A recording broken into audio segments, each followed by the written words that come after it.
Hello, dear friends. As many of you know, I've been working for several years with Sacred Earth Journeys.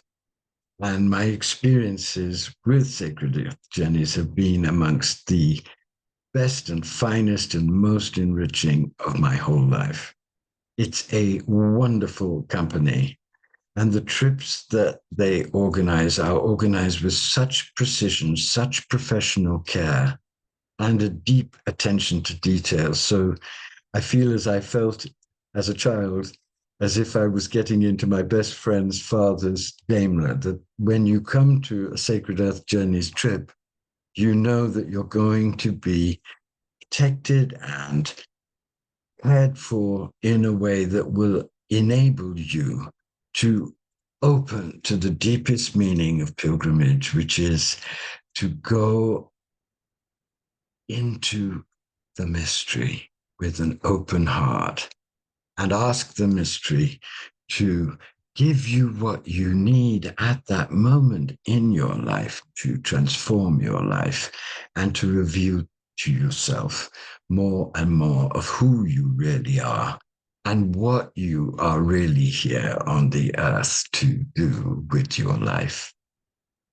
So it's with tremendous joy that I want to invite you to come with me on a Rumi pilgrimage in December 2026.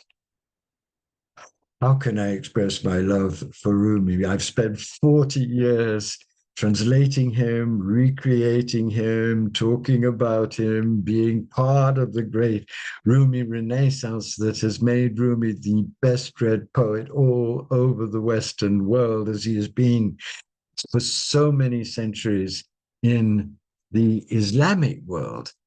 But he still astounds me. He still makes me weep. He still makes me want to dance around the room to Tina Turner. He still rescues me from depression and despair and hopelessness daily.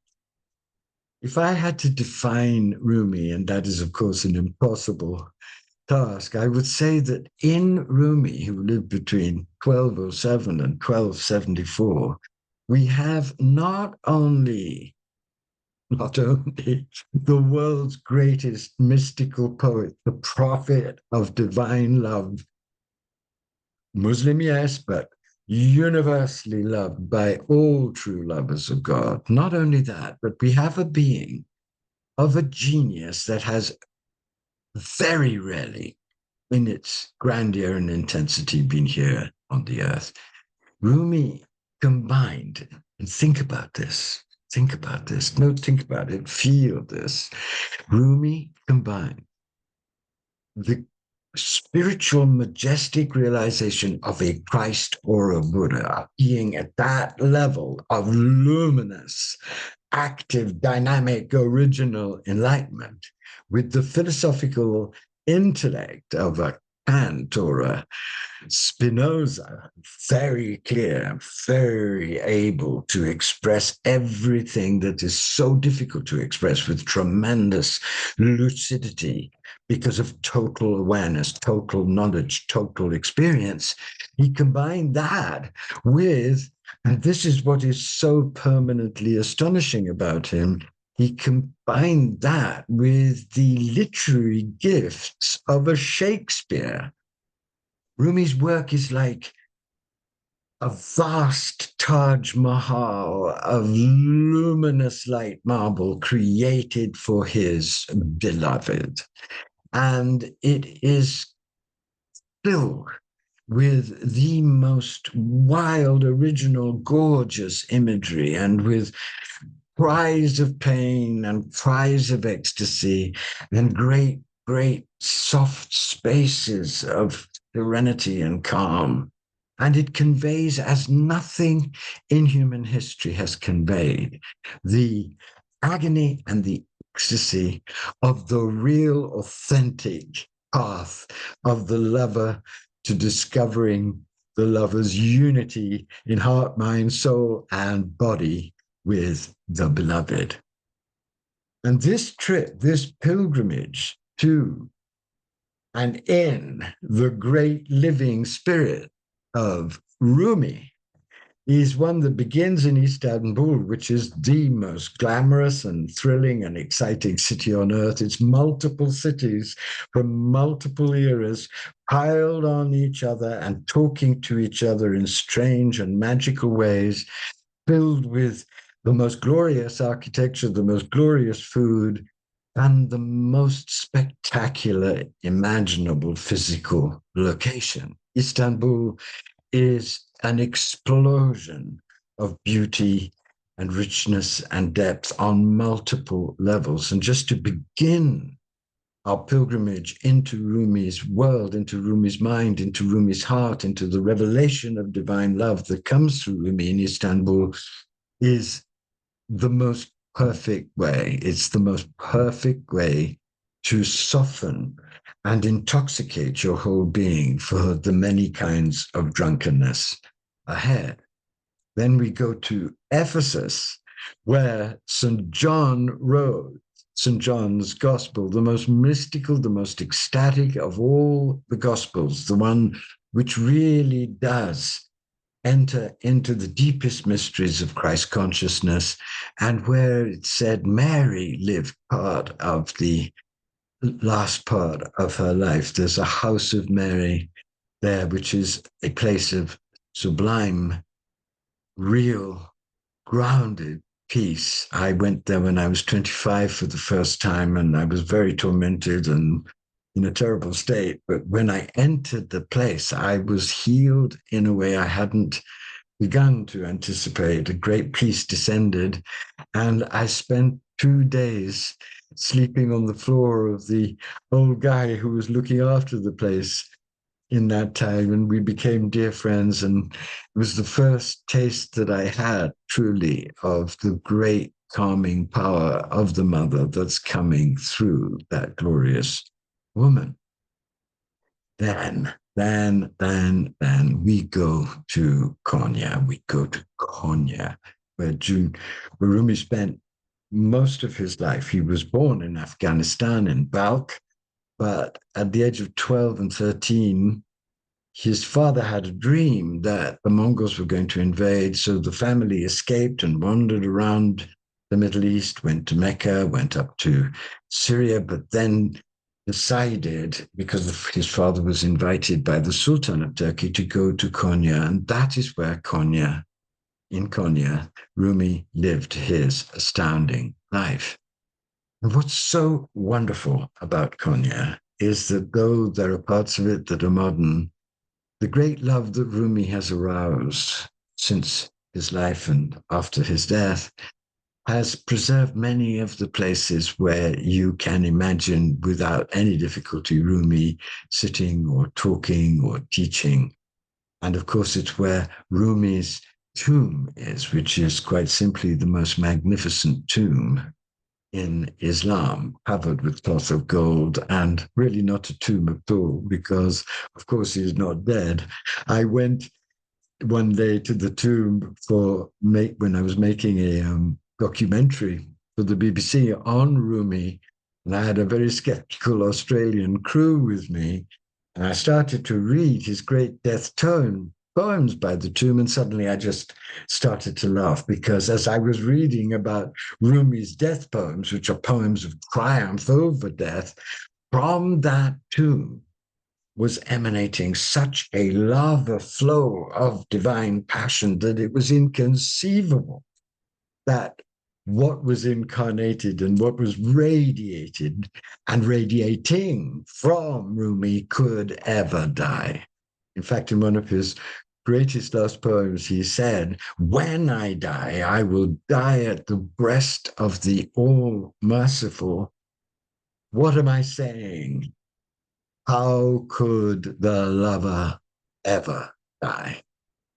And that was why I was laughing. And that is why I hope you will be laughing in all the cells of your body when we celebrate, as we will on this pilgrimage. It's really the peak, the Everest of the pilgrimage, the December the 17th, the day when Rumi left his body in 1274, but the day which is called by the Sufis the marriage day, Sheb el Kurus, the day when Rumi's soul married the soul of his great, sublime, terrifying master, Shams of Tabriz, and world forever unified with that great soul around the vast throne of God. So that's just a taste of the miracles and wonders that I hope to share with you. What I'll be doing on the trip is that I will be introducing you to the mysteries of each place, but most deeply, I'll be introducing you first to the very extraordinary life of Rumi that took him from being a very brilliant, beautiful, slightly arrogant young man who was a great Islamic scholar and a preacher and a famous teacher, through his meeting with Shams, this stupendous force, in the ordained way that they met, through the shatterings both of ecstasy and of agony that greatest of mystical love affairs between men aroused in him, through Shams's own death or disappearance, death perhaps by murder by Rumi's own son, which drove Rumi mad for 3 years, and then through that madness birthed in him the volcano of divine passion that gave us 3,000 odes, 1,000 telegrams from superconsciousness, the Rubaiyat, and a 6-book, massive, glorious, mystical epic, the Mathnavi, and hundreds of letters and miracles and teachings in the beautiful conversation book, in everything in this book is what it is. It's an amazing book of his teaching. This great, great foaming out of divine genius that continues to irrigate the whole world. I'll go into depths of great truth and passion about this life, which has been really the deepest meditation of my own life, because as I've progressed in my own mystical search, I've come to understand more and more of the depths of Rumi's search, because very early on, I pledged my whole inner life to him, to getting his message across, to having him live at ever greater depths in myself. And I want to share all of that with you. I will be introducing you to 3 essential great Sufi practices, very simple but very powerful, which will enable you to enter ever more deeply, not just into the inspiration of Rumi, but into your own inner Rumi, your own inner lover that is so longing to burn with divine passion for the beloved and so transform you stage by stage into the beloved of the beloved that you and I and everyone really are. And I will be really taking you to the places where the spirit of Rumi, the power of Rumi, the glory of him live with such intensity and deep grace that they will act as their own nuclear reactor of transformation on you. You're going to the center of the world of divine love, which is his tomb, because he is the prophet of divine love. And this, I think, is perhaps the most important aspect of this pilgrimage. I'll share with you the vision that I've been incubating and writing about and sharing all over the world. Why at this moment of evolutionary history, the return of Rumi is so amazing, not at all a coincidence, and a tremendous grace. And put very simply, this is because I believe we're in a an unprecedented evolutionary transformation, which has two sides. One, a triple dark night, a dark night of the human soul, a dark night of the collapsing climate, a dark night of democracy and freedom. And the other face is the face of an possible, astounding birth of a new humanity, unified in heart, mind, soul, and body, governed and directed and inspired by the very force of raw, pure, wild, holy, brilliantly intelligent, and brilliantly passionate divine love that Rumi and Shams birthed to arrive at exactly this moment when it is needed like oxygen, and may very well be part of the divine oxygen that will enable us to get through horror and birth, despite all the facts, despite everything, despite our own shatteredness, despite our own brokenness, a new world. But those are words. I hope they're exciting words. But what this pilgrimage is designed to do very carefully, and I've worked with Sacred Earth Journeys to calibrate it in exactly the right way, I hope and pray, that will give you the most profound possibility of experiencing this.